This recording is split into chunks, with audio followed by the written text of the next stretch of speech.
বাজারে নিত্যপণ্যের দাম ঊর্ধ্বমুখী বেড়েছে সব ধরনের সবজি, মাছ ও মাংসের দাম। গেল কয়েক সপ্তাহে সবজির দাম ওঠানামা করায় বিপাকে সাধারণ ক্রেতারা। এদিকে বৃষ্টির কারণে বাজারে সরবরাহ কম হওয়ায় সবজির দাম বেড়েছে বলে দাবি ব্যবসায়ীদের।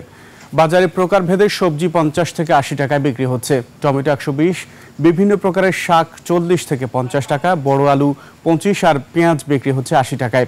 তবে আগের চেয়ে কিছুটা কমে কাঁচামরিচ বিক্রি হচ্ছে 160 টাকায়। বেড়েছে ছোট বড় সব ধরনের মাছের দাম। এছাড়া খুচরা বাজারে ব্রয়লার মুরগি 160 টাকা এবং সোনালী মুরগি 280 টাকা কেজি দরে বিক্রি হচ্ছে। কালার এক্সপার্ট, জর্জ স্যাপ এবং মাইল্ড অন হ্যান্ডস টেকনোলজি সমৃদ্ধ অরিক্স ক্রিস্টাল ওয়াশ আপনার লন্ড্রি এক্সপার্ট। বাজার দর নিয়ে আরও খবর জানাতে সরাসরি যুক্ত হচ্ছেন কিশোরগঞ্জ প্রতিনিধি রুমন চক্রবর্তী।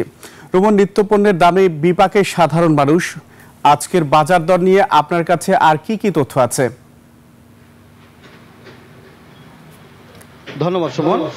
আমি এই মুহূর্তে কিশোরগঞ্জ কাচারি বাজার দাঁড়িয়ে আছি এবং সেখানে বাজার সরজমিনে আমি যে দেখেছি বিষয়গুলি আসলে কাঁচা বাজার না, শুধু যে কোনো পণ্য নেই কিন্তু নিম্ন মধ্যবিত্ত বা মধ্যবিত্ত মানুষের মধ্যে তেমন কোনো সুখকর খবর নেই, কারণ এই বাজার প্রতিদিনই কিন্তু ওঠানামা করছে।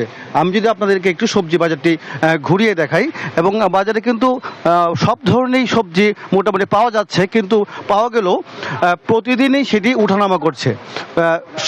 কমপক্ষে 60 টাকা থেকে শুরু করে 120 টাকা পর্যন্ত বিভিন্ন সবজি কিন্তু বাজারে পাওয়া যাচ্ছে।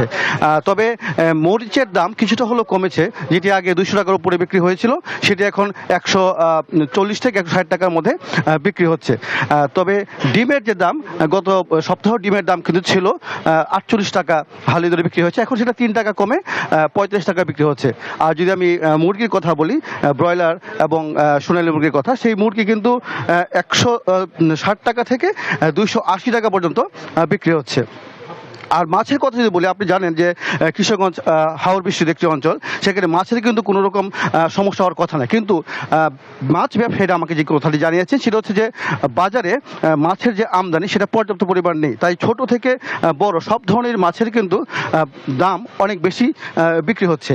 আর আরেকটি কথা আমি আপনাকে যেটা বোঝাতে চাই সেটা হচ্ছে যে এই বাজার, আমাদের ক্রেতা যারা রয়েছেন তাদের কিন্তু একটা দাবি রয়েছে যে বাজার যদি প্রতিনিয়ত মনিটরিং করা হয় তাহলে কিন্তু বাজারের এই দাম, জিনিসপত্রের দাম, সেটা কিছুটা হলেও মানুষের নিয়ন্ত্রণে আসা সম্ভব এবং মানুষ তাদের সাধ্যের মধ্যে সেই পণ্যগুলি ক্রয় করতে পারবেন।